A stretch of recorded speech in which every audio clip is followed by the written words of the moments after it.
The day always started the same way. By 5:30 a.m., Idera Motor Park was a choir of chaos. Exhaust smoke mixed with the smell of roasted corn and cheap gin. Sadiq stood by his boss, a piece of foam in his hand, wiping a dashboard that had seen better decades. He was a man of the rule. In this park, everyone knew. If you want to load with Sadiq, you must show him your soul. He didn't just check bags, he interrogated them. He would put his hand inside a bag of gari up to his elbow just to be sure no parcel was sleeping at the bottom. Oga Sadiq, you too dey fear. The other drivers mocked him. I dey fear life, Sadiq would answer, because life no get spare parts. But fear doesn't pay school fees. The economy was a beast.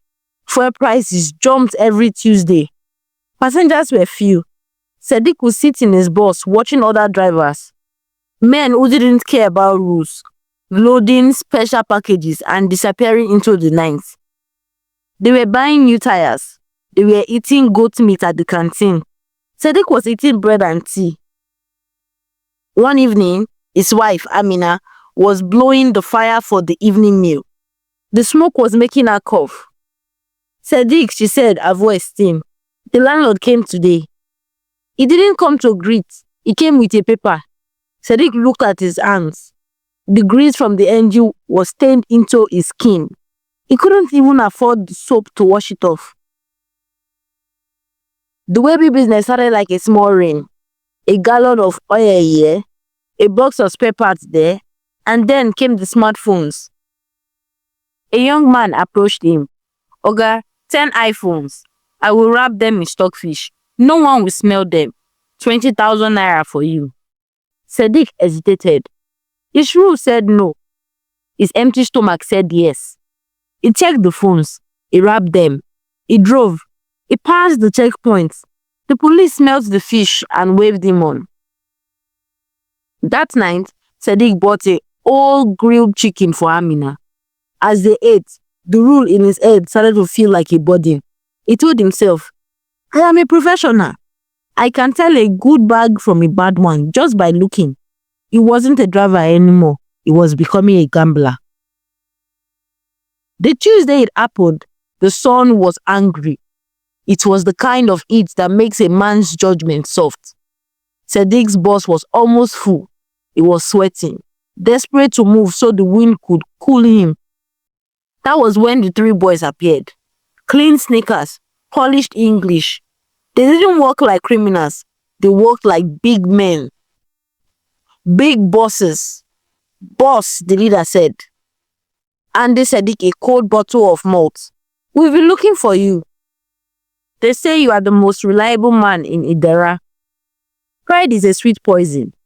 Sadiq drank the malt. A graduation gift for our brother, they said, dropping a heavy leather traveling box.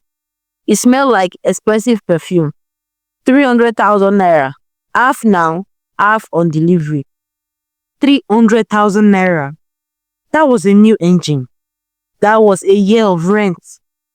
Sadiq reached for the zipper. Wait, the boy laughed. You don't trust us? See, he pulled the zipper halfway. Sadiq saw white shirts, crisp and folded. He saw a designer suit, jeans and shorts. Normally, Sadiq would empty the bag, but the malt was cold, the money was warm, and the passengers were screaming to leave. Sadiq pressed the base. It felt solid. Experience convinced him it was safe. He zipped it back up. No problem, Sadiq said. I trust you. The rule was dead. Sadiq had killed it for a bottle of malt and a promise of paper. The journey was a dream until the Drug Enforcement Agency checkpoint. When the officer's knife sliced the false bottom of that bag, Sadiq didn't see cocaine. He saw the face of the landlord. He saw the smoke of Amina's fire. I checked it, Sadiq screamed, falling to his knees. I checked it. You checked the top, the officer said, his voice like cold iron. But the devil lives in the bottom. Sadiq dialed the big boy's number. The number you're calling is switched off. It dialed the receiver's number. This number does not exist. That was when Sadiq understood the cruelty of the streets. The boys hadn't gambled blindly. They waited for a man who was usually careful, and they relied on the one day it wouldn't be. Sadiq ended up in jail, and his boss is still at the park, covered in weeds. The old drivers tell the young ones, don't look at the money in the hand, look at the bag on the floor. Because it is not the rules you break every day that ruin you. It is the one rule you break once, after years of getting away with it. The road does not care how honest you were yesterday. Thank you for listening to this tale. If you enjoyed this story, please remember to like the video, subscribe to the channel, and share it with someone who loves folk tales. I'd love to hear from you. Tell me in the comments who your favorite character was and why. Your support helps keep these stories alive.